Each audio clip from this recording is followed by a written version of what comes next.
What's going on, football fans? It's me, J.R. Clark, back again with another Pound for Pound ATL Live. Joined as always by my co-host Jonathan Holder, and today we're joined by a special guest, Joe Patrick from 92.9 The Game. Joe, what's going on, brother? Hey, thanks for having me back on again today, guys. I Okay. don't know what we're gonna discuss. I don't know. I was bored, and I Yeah, figured that we might as well just maybe talk about. maybe some offensive line grading, Yeah, or right, exactly. It's the slow season right now for Right, the right. NFL, right? Yeah, I mean, we need to get into depth about like fullback play and offensive line 40 times from the combine. We The hadn't had most a it'll be chance to important, talk to you. start of the game. the most important part of the game: who's going to be the water boys? Come on That's now. right. That's right. Well, as y'all all know, I mean, we're here for the obvious reason. The at noon today, the legal tampering period kicked off, which they might as well just change it to the start of the new league year, because that's what it has become. And we waited for like bated breath for I don't know, a couple hours because it's probably about 2.5. It's probably about 2:45, something around in there when the news like finally broke. No, the Falcons hadn't made any moves up to that point, and we all kind of figured what was going on. It was just like, okay, is it going to pan out or are we going to go a different direction? And obviously, we're talking about the fact that the Falcons signed Kirk Cousins to a 4-year, 180 was a 4-year, 180 million. Am I missing 4 all year the? 180. Yeah, Yep. Yeah, 4-year Technically. 180. Yeah. Yeah, 4-year 180 with $100 million guaranteed. yeah. By the way it's structured, it looks like you can, and we'll get into all that, but it looks like you can get out of it after maybe the second year if you really wanted to. He'll get most of his money in the first 2 years. So, but that should alleviate some of the folks' worries. But we might as well just go ahead and continue to get into it.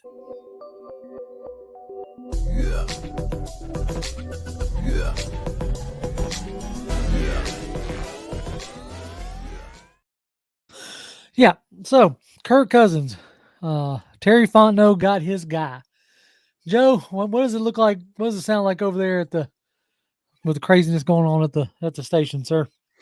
Well, I mean, I think it's kind of weird because I think fans still have mixed opinions about this, just because people kind of have had their their favorites of the choices now for a while. It feels kind of similar to me today. Feels kind of similar to the day that we found out Raheem Morris was going to be the head coach, and you have people like, like retread, kind of Right. honestly like similar kinds of things that people say about Kirk Cousins because he's just been around for a long time. People are familiar with the name, and maybe hasn't wowed you throughout the duration of his career. Hasn't won. He's been on this big spotlight or been in the big spotlight. But I feel like by the time and I think there are a lot of people excited about it, obviously. But I think by the time he meets with media, people start to see him in uniform. Teammates start talking about him. I think that there will be more of a consensus around him being the right quarterback to go with. But to go back to Terry Guy's guy, I do think that this was who the Falcons wanted all along.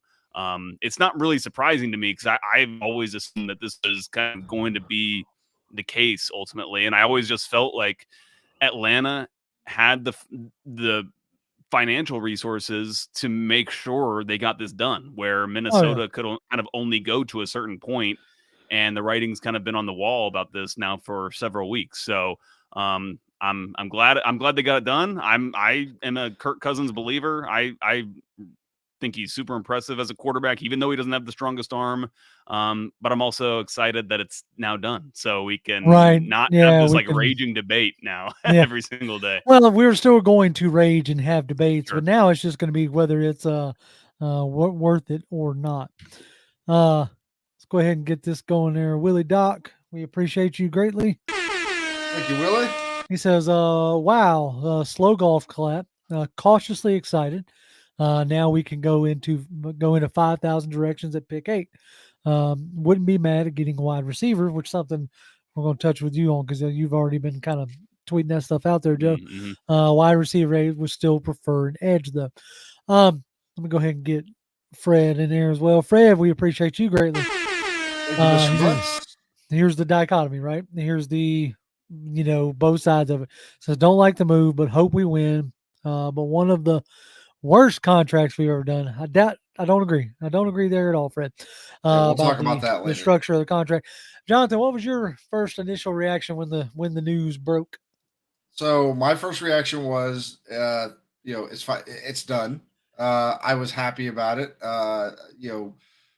I think if we were looking at free agent quarterbacks, you could either, if you're truly in a win now mode, like, hey, we want to win, we want to get back to the playoffs, we want to win the division, we want to do that stuff. The one guy in free agency that would give you the absolute best shot to do that was going to be Kirk Cousins. Right. Fields, everybody, including Kirk Cousins, everybody has their pros and cons. The cons for him are the age, obviously, the injury. Okay, Right. The Achilles, I'm not that worried about. He's not a guy that's been a twitchy guy. He's not a guy that's going to run all over you. He's never been that guy. He's not even necessarily a guy that's going to scramble around a whole bunch behind the line of scrimmage, though he can do that if he needs to, and he's got some good escapability just getting away from pressure. But that's really never been his game. Nor has like you talked about earlier, Joe. He's never been a guy that's like been the big arm guy. Right. He's been a guy that has relied on accuracy, that has relied on anticipation, good touch on the football, and knowing where to go with the football and where to put the ball properly has been the hallmarks of his success his entire career. It's never been, let me just rear back and fit it into this super tight window because I can, because I got this cannon of an arm. It's never been that. So, he's that guy that flourishes in this type of offense. If we're going to assume McVay-ish type of offense, that he's the kind of guy that can flourish in that type of offense very easily. The only thing that gave me a smidge was, when I will admit, when I first saw the contract pop up, I did kind of, because my first thought was I think his last 2, maybe even 3 contracts have all been like fully guaranteed. Yeah.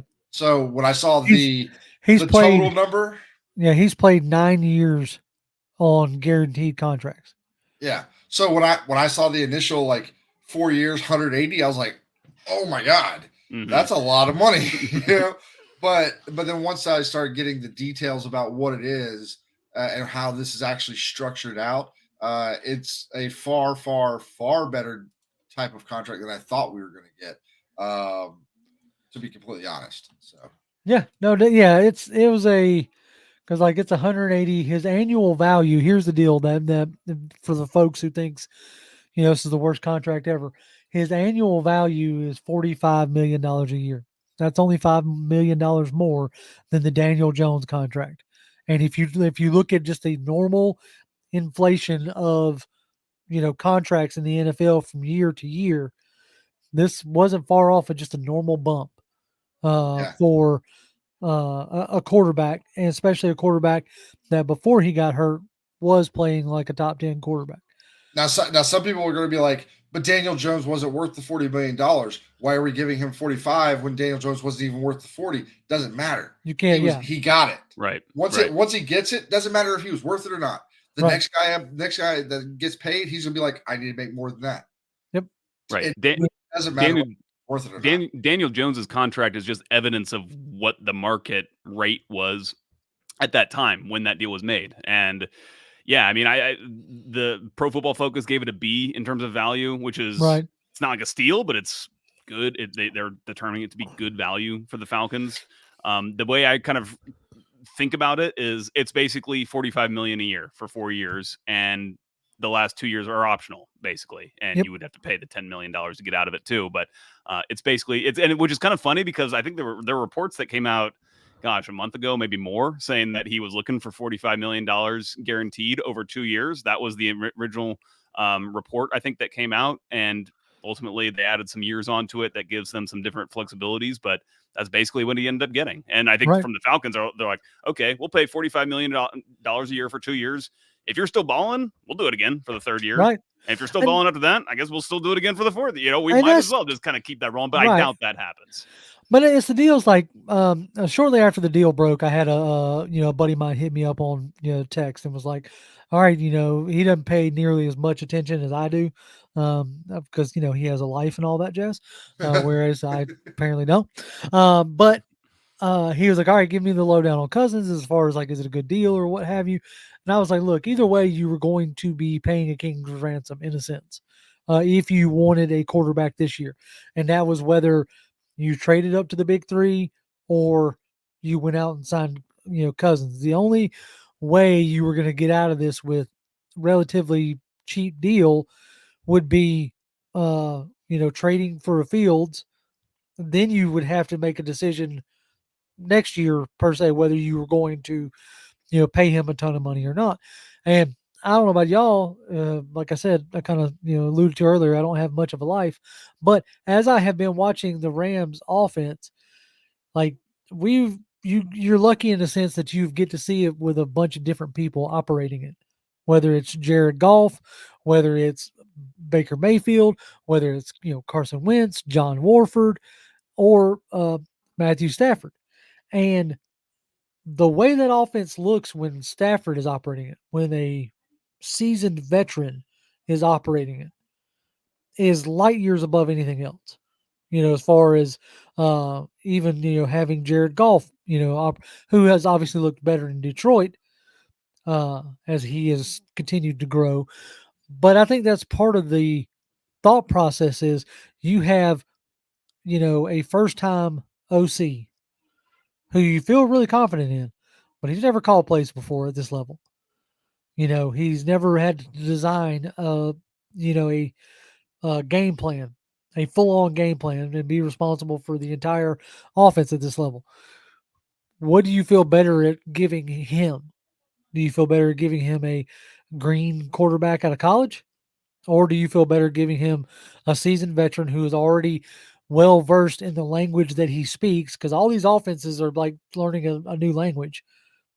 Kirk comes in 2 years off, dealing with Kevin O'Connell, who, oh, by the way, came from McVay.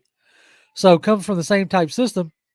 And um, there's something rattling on my desk. It's driving me crazy. Can't find it. Sorry. So if I look distracted, my apologies. But anyway, so he comes in speaking the same language, which is a huge boon. You should be able to get going. And somebody I wanted to let's see, hold on. I wanted to get to this one comment because I kind of agree. Tony Lambert says desperate teams do desperate things. And in a way, he's kind of not wrong, depending on how you want to look at it. Because this team is desperate to win. They haven't put a winning product on the field in going on 6 years now? Since they moved in that stadium, basically. Right. Yep. Right. So that's 2017. Right? So even longer than that. So they're desperate to put a winning product on the field. And this was one of the clear ways they saw to do so. Joe, you agree or disagree? Yeah, no, totally. I mean, I think, yeah, they're definitely desperate. like they're like, don't you Falcons, you being the Falcons fan, don't you feel desperate for the Falcons Right. to Like, don't be you a wanna winning see- team?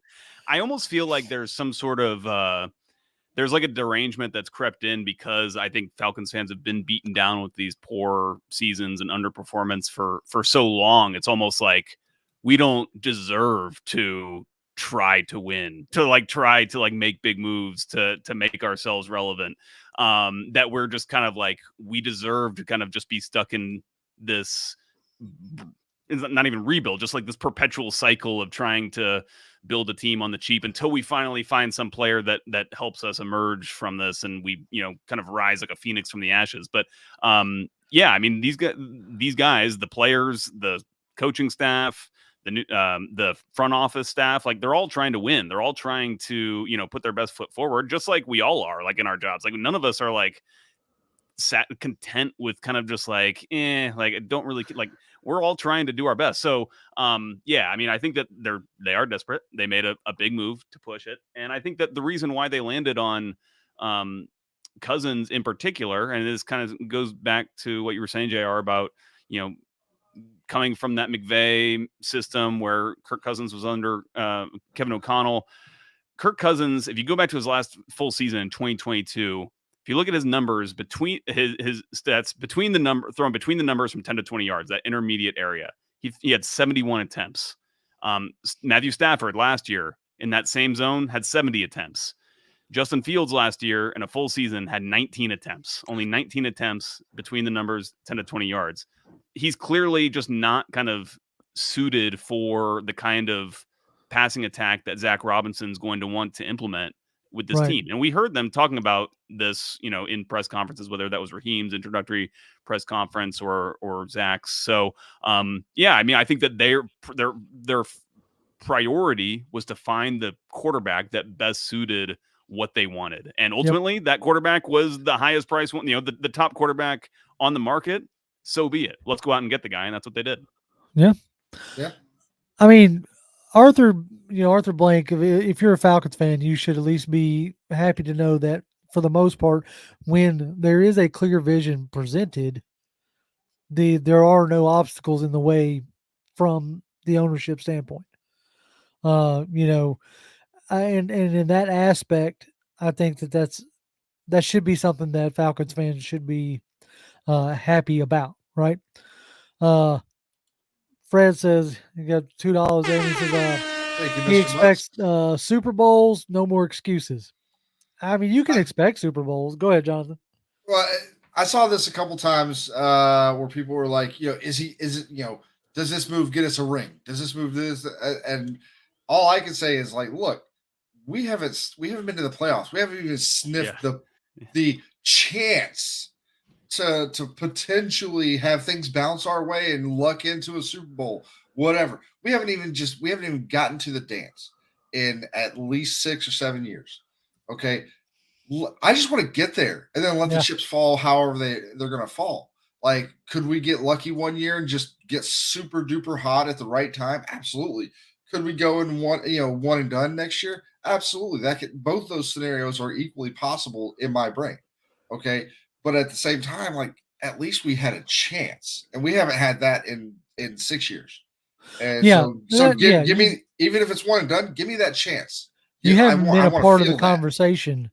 Yeah. In since 2017, you haven't. Yeah, we as a fan base and we as a franchise, maybe not the franchise, we as a fan base. I can't really talk for everybody, but in my view, we as a fan base should be like, we're not in a position to be like Super Bowl or bust, no excuses.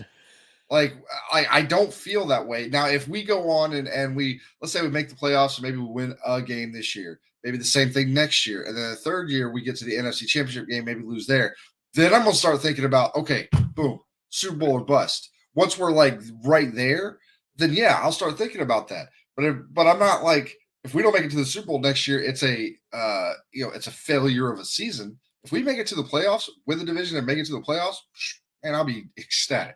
Right. I mean, at the end of the day, it's about like something I said years ago, and it's still holds true. At the end of the day, as a Falcon fan or as any football fan, what you have reasonable expectations for your team is that they should at least be in contention. You should at least be, in the conversation. If you're not in the conversation, year in, year out, then to me, you're not a good, good franchise. And for the past almost decade now, or closing in on a decade, we haven't been part of that conversation. And if this move at least puts us in the conversation of being in contention, whether it's now, today, you feel much better about contending with Tampa Bay and Baker Mayfield and New Orleans and Derek Carr than you did yesterday. Well, at least that's the way and I would even go a step like further backwards in terms of just like at a more basic level. What you want as a fan is for your team is you want to be excited to watch your team play on Sunday. Yep. You want to be excited to watch your team play on Sunday. Now, you're usually excited to watch your team play on Sunday when they are in contention. So that does play into it. But like, you just want to be excited about the team. If you're excited about the team and you're enjoying watching them, then you don't feel mad. You don't feel like you're wasting your time. You don't feel like you're like hard done by as a fan. And whether you end up winning a Super Bowl or not, the chips will fall where they may. Sometimes you can have the best team in the NFL. You don't actually win the Super Bowl. And, that might be a controversial statement to even say, but like, it just fandom comes down to, in my opinion, comes down to something that's even like a lot more fundamental than like just winning the championship or not, which is, again, I think that's why some people legitimately wanted Justin Fields to be the quarterback, because they thought that would bring a level of excitement to the team that would make him enjoyable to watch, to make him exciting to watch. And I think, people are right to have that opinion. Of course. But I think that, just signing Kirk Cousins, I just think Kirk Cousins is a vastly better fit for what they're going to want to do. And the Falcons are going to get much better results because of it. I think so. Yeah. Sorry, go ahead. No. I was going to say, this guy KJ says, and he's kind of echoing what we're talking about here. He says, I just want more than 7 wins in the NFC, and more than 7 wins in the NFC South title. Like, yeah, like I said, you want to be in contention. Let's put it this way. If we'd had Kirk Cousins with the same exact team from last year, same exact team, we probably win the division, probably winning. I'm going to say we probably win like 12 games. Oh, yeah. Like easily could win 12, maybe even 13 games with the team from last year, especially with the Kirk Cousins that was playing before his injury last year. And I tweeted about this. Like, if he had not gotten injured and had maintained that pace, he was going to be neck and neck, if not outright beating Lamar Jackson for MVP. Yeah. I mean, he was that damn good last year. He threw 4 more touchdowns in the 8 games that he played than the Falcons quarterbacks threw in the entire season. Heineke and Ritter together threw 14 touchdowns last year. He had 18 by the time he got hurt. That's one of the which led the NFL, by the way. Like he was on fire. So Xavier says he just read an article states that his contract will have about $35 million cap hit. So we'll still have money to sign more players. There's moves that they can still make, because King was saying, can we afford Hunter? Talking about Danielle Hunter. What's our cap look like with this move? The cap, the two like sites Over the Cap and Spotrac have yet to factor in Kirk Cousins' contract, because I guess it's not official yet, so they probably won't. Right. But I think it should be up there. Well, I saw Baker's was up there today, so maybe by tomorrow they would have it up. But yeah, I'm not sure. Well, but either way, but he was re-signing with the team. That's true. That's true. We can't even. So he could actually sign on the dotted line. Right. Yeah, exactly. Yeah. So if either way, like, you got moves that can still be made. Like, I fully expect here in the next 24 to 48 hours, I would imagine Tyler Heineke gets cut. That saves you like $7 million right there. Mm-hmm. And then there's Mike Hughes that probably gets cut, I would think, just based on his play time last year. Now, unless Jerry Hughes really likes Mike Hughes, Jerry Gray, not Jerry Hughes. I was like, wait a minute, that's not right. I was like, wait, what? I think he's still playing. Sorry. Yeah, unless Jerry Gray really likes Mike Hughes, or Jimmy Lake really likes Mike Hughes. Based on his play last year, I don't see them bringing him back. That right there is another 10 plus million altogether. Him and then if you really wanted to get crazy, you could kick the can down the road on either Lindstrom or Jake Matthews. Maybe not Lindstrom, because they just signed him last year. You have to wait a little while. Anyway, you could do some restructuring. You could do restructuring with like Grady. You could do some restructuring with a lot of guys on if you really wanted to. And to be completely honest, we don't know. Like, this year, the salary cap jumped more than people thought it was. Yeah. And so with the things on the rise, ratings wise, popularity wise, all that jazz with the NFL, who knows what the salary cap is going to look like in another year or two. So you kick that can down the road. Yeah. Everybody talks about that's what's got the Saints in $80 million on, above the cap, and all that jazz. but the difference is if we're kicking it down there, and it's like going into potentially much bigger pools. So that effect is not quite as bad a deal. So it all depends. Yeah. So, speaking of, okay, so it sounds like our natural top transitioning into talking about some other free agents. Joe, what do you see as like the potential like position of need now? Because Terry's always stated, at least since he's been here, he tries to fill need through free agency and BPA through the draft. So, what would you think is your biggest like area of need still? I think it's pretty clear. I mean, I think that edge rusher obviously is an obvious need, especially without Calais Campbell, who I think co-led the team in sacks last year. This Falcons team, by the way, while they definitely need an edge rusher because they're just missing the players right now that they had last year, they were actually not like a terrible pass rush unit like No. previous Falcons teams have been. They were middle of the pack, just about. They had 42 sacks. That was more sacks than this team has had in like 10 years or something. So they were actually able to do that without this kind of prototype alpha edge rusher who collects 13 or whatever it is. But that's obviously still a need. The cornerback opposite AJ Terrell, that's going to be a need because AJ will be playing on a contract year this year on his 5th-year option. I think it would make a lot of sense to kind of have security there at that position so that you're not kind of bent over a barrel having to re-sign him when it comes to that time. Safety is obviously another need. The Falcons kind of got by with DeMarco Helms. We'll see what they need there. But then on the offensive side, I think, it's kind of funny to say, but I think everybody knows that there's, wide receiver needs for this team. And it's just funny because they've invested so much with their top picks on the skill positions, but they really do need that other guy to go alongside Drake London. And there's a lot of really good options in this draft. So I think that's the way they'll go with that. Overall, I think it'll be interesting to see which options they decide to address with their free agency money with that capital versus what they decide to use their draft capital on to address needs. Because I think that kind of tells you about how they're trying to build this thing out long term.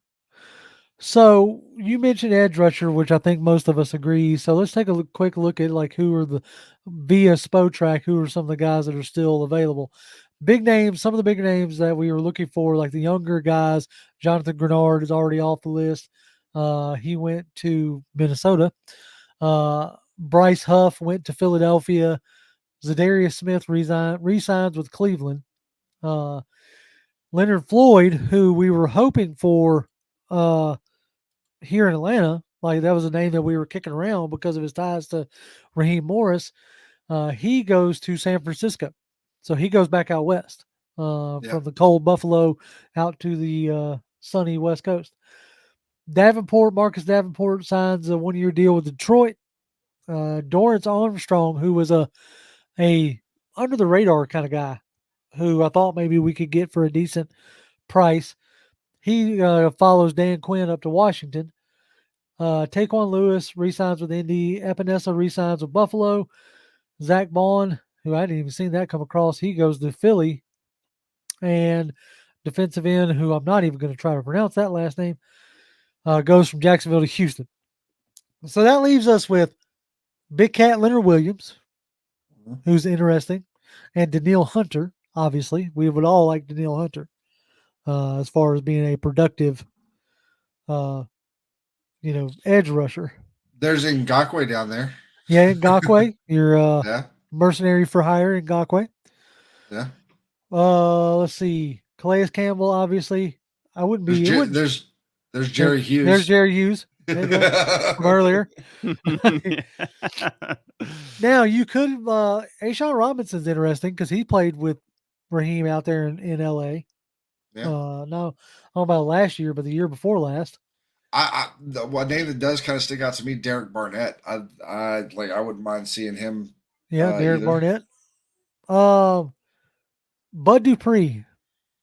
He had about 6.5 sacks for us. I think it was 6.5. Do you, Joe? You get the sense like, has there been any like rumblings about Dupree?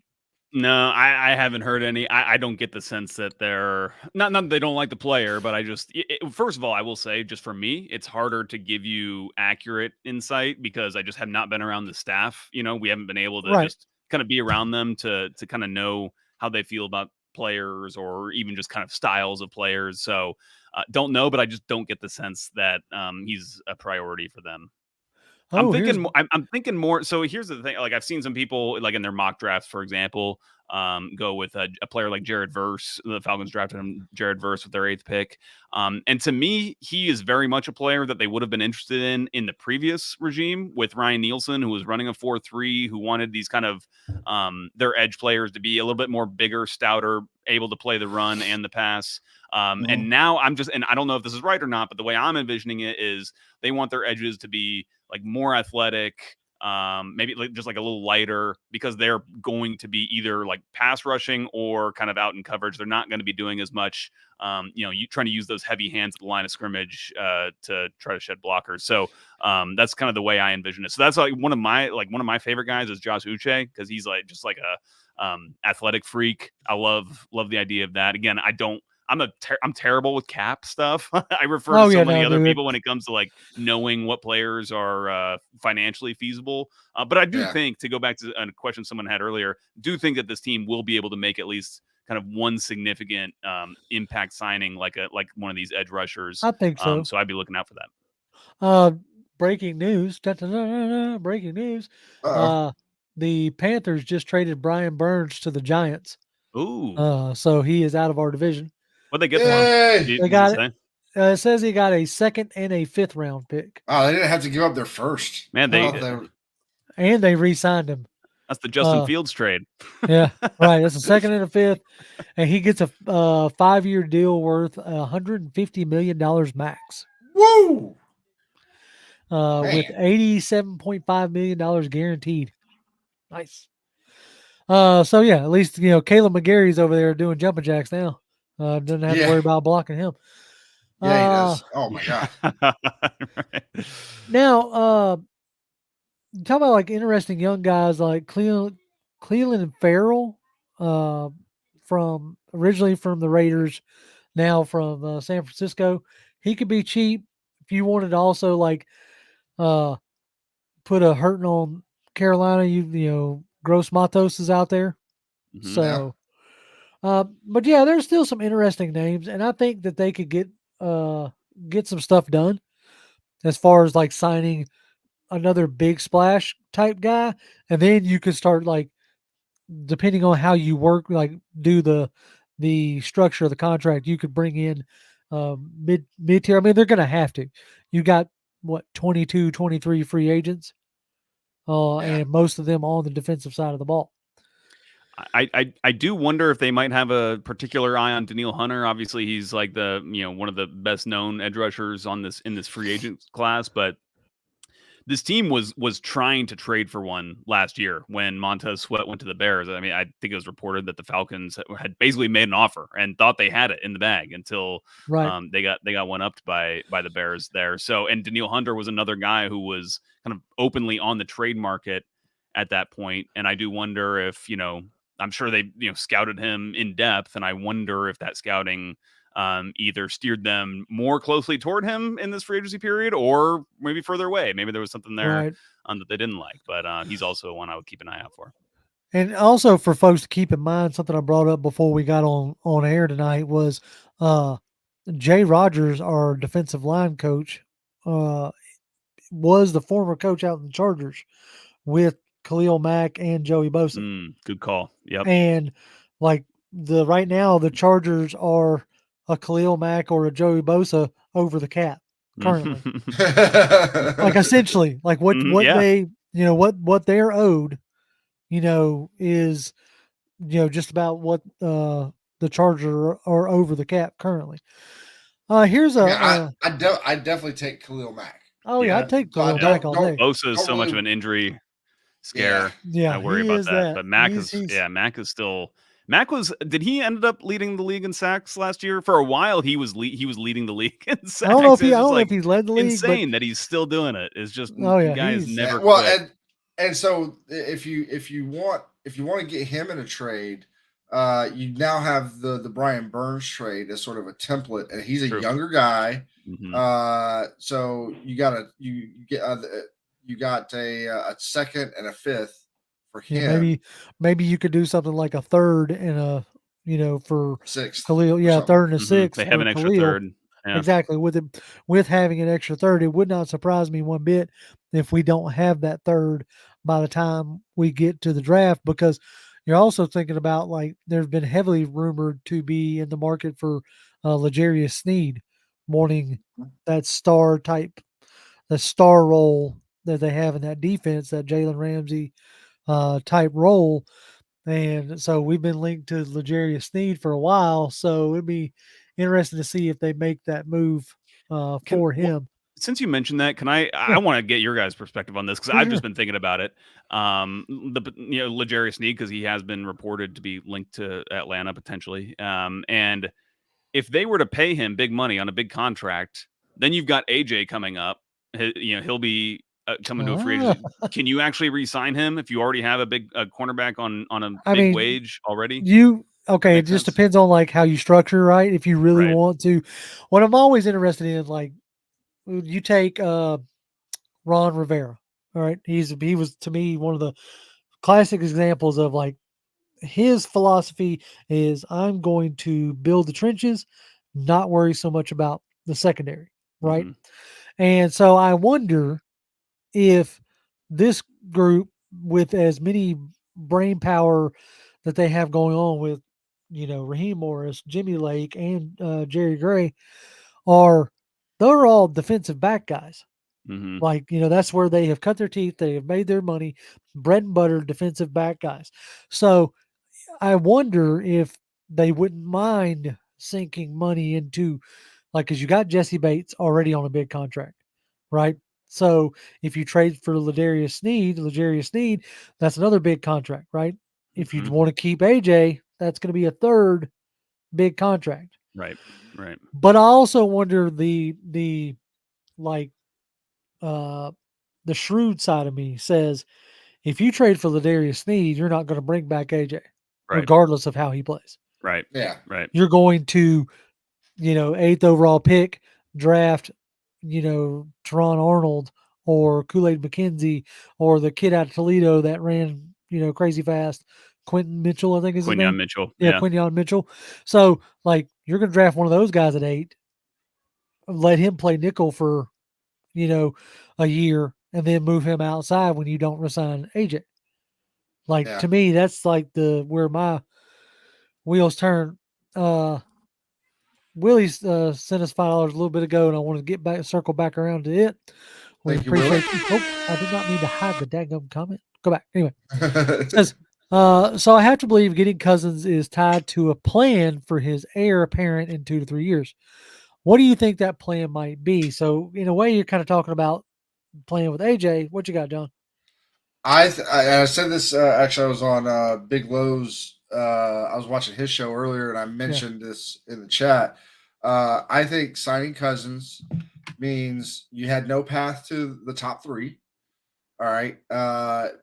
That means that you're probably not going to draft a quarterback at 8. If you don't draft your quarterback at 8, the only other way you're getting any of the bigger names is you're probably getting back into the late first, maybe early second to get Penix. Okay. But if you're going to draft Penix, he's probably going to be your starter day one because of the age factor, right? You're not going to pay a guy 3-4 years potentially and have him play for potentially 3-4 years if you're wanting to start a guy either today or within a year or two, right? So my guess is they like a guy later in the draft. So I think it's going to be, I think in probably about the third round, they're probably going to pick up Spencer Rattler, and then he's going to sit behind Kirk Cousins for probably at minimum 2 years, maybe even 3. And then once it's Cousins' turn to either we trade him, release him. We probably can't trade him at 38, 39, or whatever. But if we release him at that point, then he is the heir apparent at that point. That would be my guess. Yeah, and Willie, it's a great question because I think that part of the Cousins deal is that it's not like a situation where like you're headed towards this cliff and then it's just kind of like all going to blow up after that. It does give you a way so that you can plan ahead to have the heir apparent kind of take over when he's done. And I think I've kind of backed off on this. Like my initial thought, like coming into this offseason, was that they should go for Kirk Cousins, who they ended up getting, and then also draft a quarterback. Um, I'm cooling on the drafting of a quarterback just because there are lots of needs for this team that you can really kind of if you're drafting a quarterback, that means you're not taking a corner or a wide receiver or an edge rusher like that you need on this team. So I'm kind of cooling off on that, and I also think like Desmond Ridder, he's got some NFL experience. He's only counts like he's like $1.5 million or $2 million, basically free to be your backup. And it gives this staff a chance to just go through a season with him, learning from Kirk Cousins, and see if he develops, see if that can become something. But if not, I do want them to draft a quarterback eventually because you have Zach Robinson, who is like specialized in knowing what quarterback to pick whose abilities are going to translate not just to the NFL level, but to his specific system. So I love that they have that in Zach, who's not just going to be, I think, an excellent play caller, but his specific ability to identify the right traits in a quarterback that are going to translate to the next level. And so I guess, I would say that if they do double dip and they do draft a quarterback, I think it was because they really like that guy, which, I would mean I support it. Oh yeah. Yeah. I don't, I thought about it and thought about it.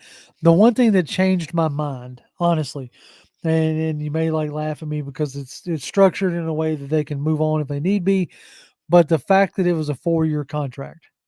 And I know you do that mainly for money reasons, but as you stated earlier, there's also an aspect of it that, hey, look, if he's playing good, then we just, we keep rolling with it. I could see them doing the heir apparent thing maybe starting next year. Uh, Yeah. and possibly go, 2-3 years, kind of like the Jordan Love, especially if they can get a real young guy. Like, to me, if they were going to go that route, it would have been, they would have been happy with JJ McCarthy, because to me, he's the guy that you would have grabbed at 8, right? So they would have been happy with JJ McCarthy, and they could have signed somebody like a Jacoby Brissett. The fact that you went after Kirk Cousins and landed him, to me, tells me that you're trying to put a winning product on the field, like sooner rather than later. Mm-hmm. So that's my thought there. Let's see. Did I have? Yeah, any? but and just to underscore, like again, it's so fun because it's a big quarterback contract. I feel like a lot of people think about they just have their memories of the way that it kind of ended with Matt Ryan's career in Atlanta ended, and how that kind of sent the Falcons spiraling into this salary cap hell that took them a long time to get out of. And I think that that's why people are like, hey, like, why are we doing this with Cousins when, we just got out of this? And I get, we're trying to challenge, but I really don't think that this contract is going to do that, because the Falcons at that point had restructured Matt so many times and they had Julio's cap impact. They just they decide, they basically manufactured it so that like everything, they basically ate it all at once. And I just don't see that situation kind of happening again with this deal. Right, in that cap situation, it was a perfect storm to do what not a lot of other teams have done up to that point. And you're actually watching Denver do it this year with the Russell Wilson stuff. It's just like, okay, look, we know that these times are coming to an end, and let's just eat it and move on. It's the thing that New Orleans refuses to you're do. right, New Orleans refuses to do. Like, they're just like, nope, not gonna do it. I'm gonna 37-year-old dude, let's go ahead and restructure that contract, add another 2 years, and make sure we're paying you well into your 50s. So I don't, right. No, Nick, for the most part, no, we're still gonna have a show tomorrow night. Well, I'm sure we'll still have other fun things to talk about, but we figured y'all would want to talk about Maybe we'll know about a wide receiver right, or exactly. edge rusher or somebody else, or maybe a safety. Very Yep. well could. There's lots of safeties out there, so Right. Hey, OMT says this chat is on Medicare. Holy crap! I didn't think the chat was that bad, buddy. Yeah. Okay, so Joe, you were tweeting out earlier that this move now.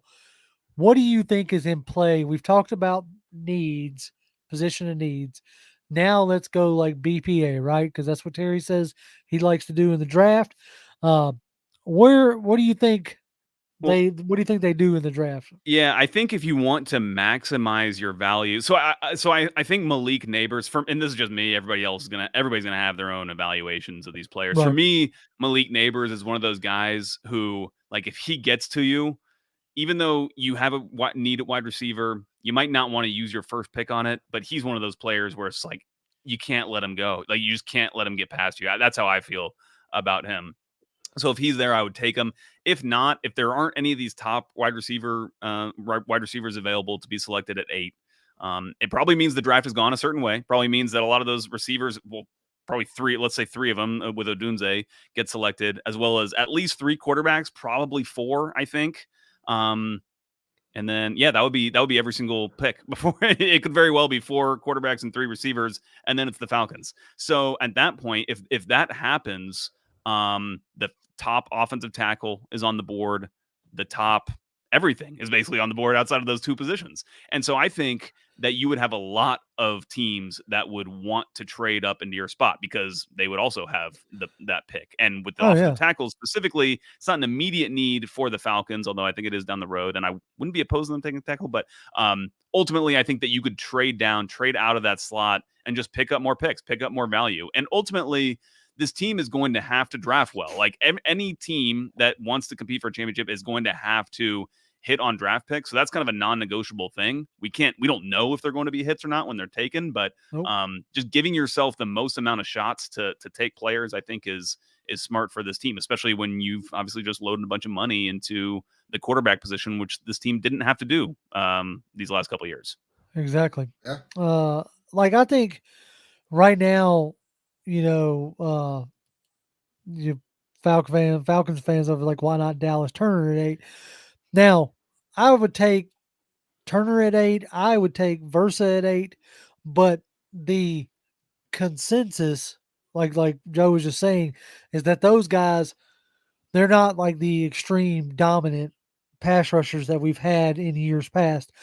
They're great guys with high upside. I actually spent the weekend watching Dallas Turner and Jared Verse, and I've come out of it liking Verse, really, liking his power and but Turner has a ton of like versatility to his game. So I wouldn't be mad or upset with either one of those. And like you said, Joe, if Joe Alt is sitting there at 8 and somebody's like, I have got to have a franchise tackle. And there's more than just Joe Alt. There's a few other ones. There's some names that I have a tough time trying to pronounce, but there's a handful of guys. If they're sitting there at 8 and somebody like the Jets or somebody, like trying to think maybe like the Bengals or something like that, or Green Bay even, like they just let go Bakhtiari. Or maybe it is a quarterback that's there. Maybe JJ McCarthy's there, and the Vikings need a quarterback. I was about to say, or Minnesota's sitting there. I think they're going to be probably going to be several teams that would be interested trade partners for various reasons. When Atlanta's pick ultimately does come, it's not one that I think they would be able to make ahead of time because the draft kind of needs to unfold before those needs become apparent for other teams. But I don't, and when I say trade down, like I'm talking ideally trading to like 12, 13, 14, 15, like that kind of range. Not a huge drop down, but just enough so that you can just acquire some more picks and you'll still have one of these guys, whether it's Dallas Turner, whether it's Jared Verse, whether it's Laitu Latu. Any of these guys I think would be probably suitable. At least that's the way I see him. And if the Falcons do take Dallas Turner at 8, it's probably because they feel really strongly about him. And they do think that he is kind of heads and shoulders above everybody else. So again, a lot of these things are like, we only learn about how the Falcons see it after it happens, right? Yeah. That's you know, I don't. I would be happy if we were able to go back. Whether it's to the Vikings. Again, I think if McCarthy is there, that's probably our biggest. Although, like I said, Joe Alt is supposed to be super good. Oh yeah. But either one of those guys, if they're still there at 8, I think that's your best chance to get out of that pick. And if the Vikings want to send us some extra picks on top of that, by swapping out those picks and we can get a couple extra or at least one extra like day 2 pick or something like that. I wouldn't be hurt by that. And if we're able to pick up whether it's a Jared Verse, a Dallas Turner, or Latu, like any one of those 3 guys, I'd be okay with. Latu, I think, is probably like technically from a technique perspective, is probably the best technical pass rusher of the 3. Yeah, you got. I think So, Latu and Verse like give you the most like pass rush savvy wise right now. But I know Latu's had some injury history. And and he's a little older. Same thing with Verse. Mhm. Verse is a little older. Dallas Turner is younger and definitely like a freak of nature as far as traits goes. we could always go Brock Bowers at 8. Well, I want to say, to kind of get back to we were talking about cornerback earlier. I can't remember where I heard this, if I read it in a tweet somewhere or if somebody may have told me this to me, which I heard that the Falcons actually, the kind of the player they wanted, maybe outside of like CJ Stroud or something, was actually Devon Witherspoon. They wanted to go corner there with that pick. And Devon Witherspoon ended up getting taken, I think, way earlier than a lot of people had been slated. Way earlier, like up to yeah. But if that's the case, they then go on to they draft Clark Phillips III, of course, in one of the later rounds. And his season was all right. He developed and he played some games toward the end, but I don't think anybody's like locking him in, like, oh yeah, Clark Phillips is our starter this year, Right. So that's what kind of leads me to believe that this team is still looking for that player. And again, I think that just cap wise, it makes sense for them to fill that spot specifically through a draft. And especially if you got these kinds of tutors like Jerry Gray and Raheem Morris who can help these young players develop at a really early age.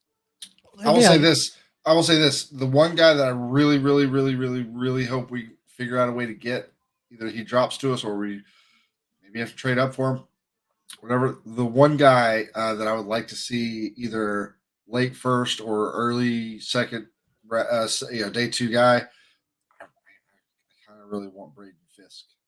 I kind of really want him.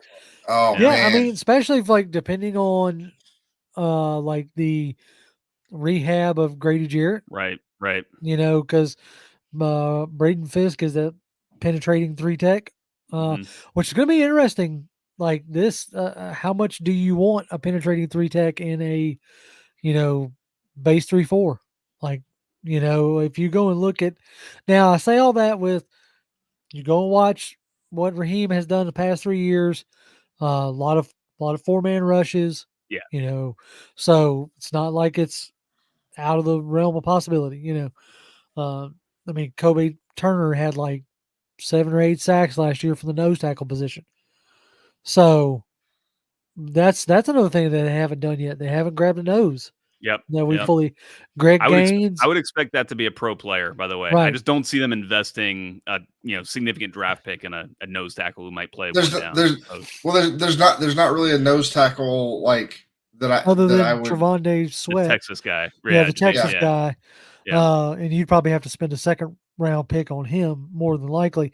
But the 2 guys that I was eyeing, Greg Gaines, because of his familiarity, re-signed with the Bucks, and then Grover Stewart, who I was kind of hoping he stayed in Indianapolis. So it'd be interesting to see, who they grab. Now here is the hinter. I've floated this before that people like would end up getting mad at me, but Grady is a cap casualty in my opinion. They have to shed money for some because of Kirk's contract. I'll say this, and I hate to even throw it out there. Like, you cut Grady, and that's an instant $12 million. Like, as far as business wise goes. Yeah. So But it ain't popular. we have talked about it. We've also said, in my personal opinion, uh, you if you release, like straight up release, you don't trade. For one, you could trade Grady Jarrett, okay, Oh yeah. easily. So like if we trade him, cool. Depending on what we get back for him, I could actually be behind that. If we just straight release him, yeah, the $12 million is nice.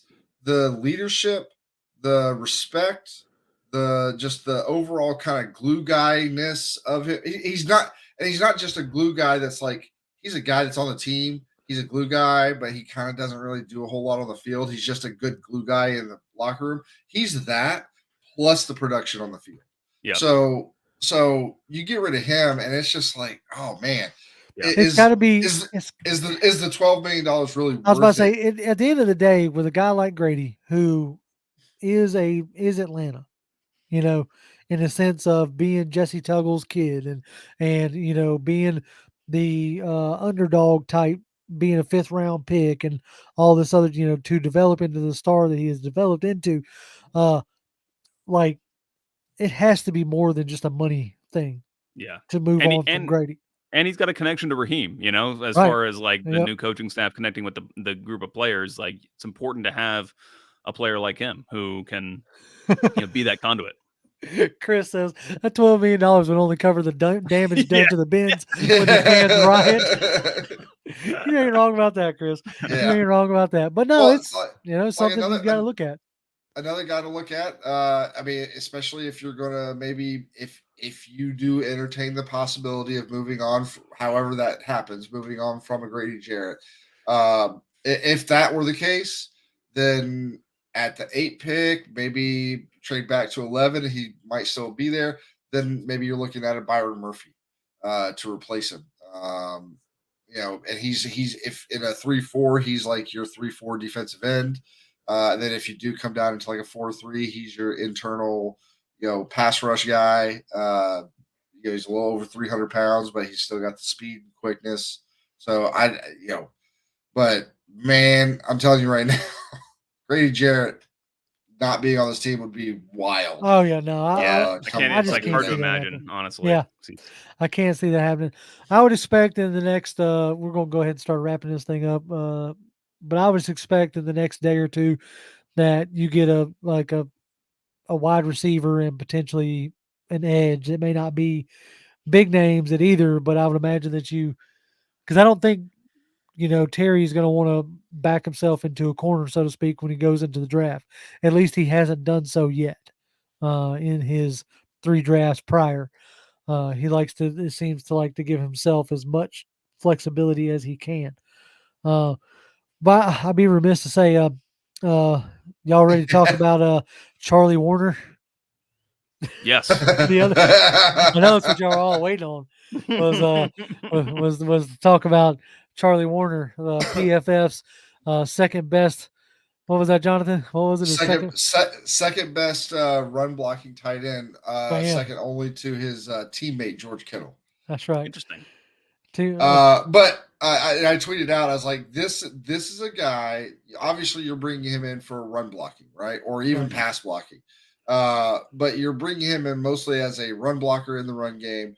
But he's a guy that could be kind of the Levine Toilolo of our current roster, where literally the guy doesn't sniff the ball for like 3, 4, 5 games.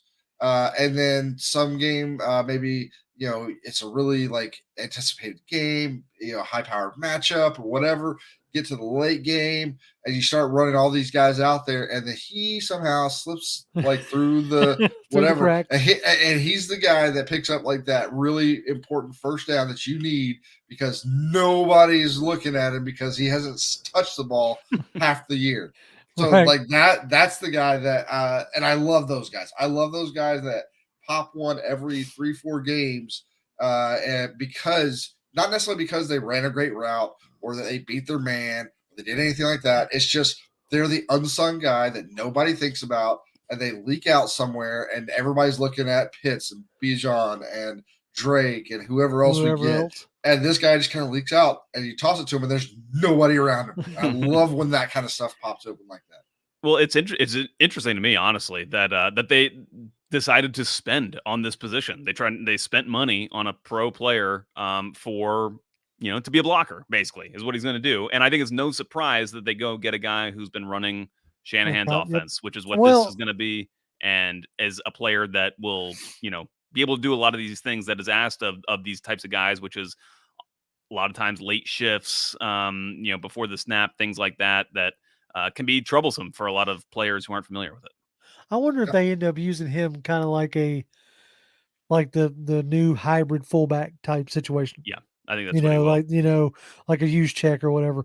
But I'm kind of with the Biggs. When it first broke, I was like, Charlie who? Yeah. I don't know the guy from now. And everybody, apparently he is a former Bulldog, so that should make some folks happy. Yeah.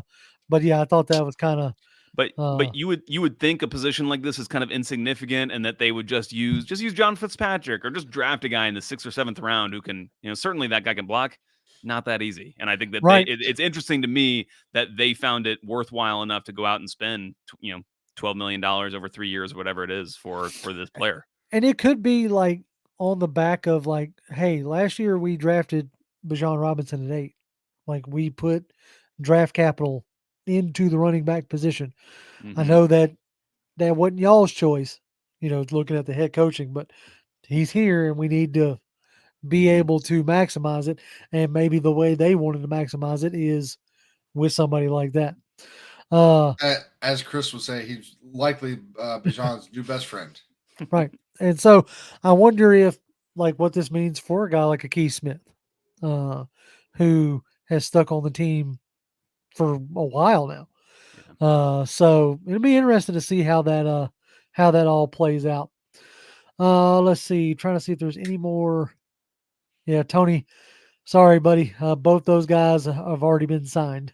AJ went back to Buffalo, and Gabe Davis went to Jacksonville. Jacksonville. Yeah, he's the reason why we're not going to get a 2nd round pick, because they are not going to re-sign Calvin Ridley.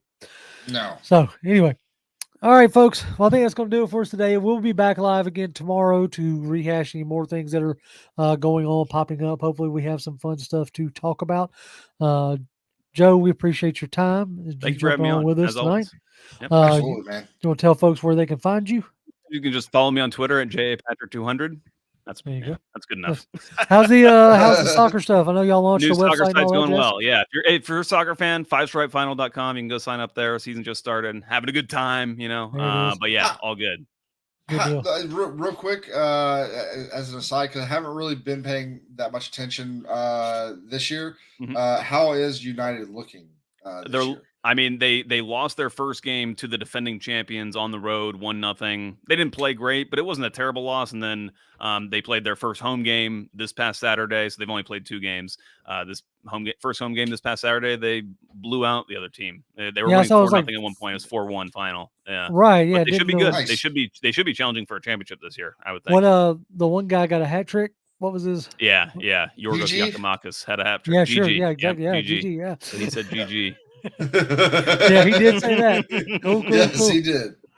All right, folks. Well, like I said, we'll be back again tomorrow. Y'all can always follow me on Twitter. I'm at Grimm1128, GRIMM1128. Jonathan. At Jonathan M. Holder. Come by, say hi. All right, folks. Peace up and rise up. Rise up.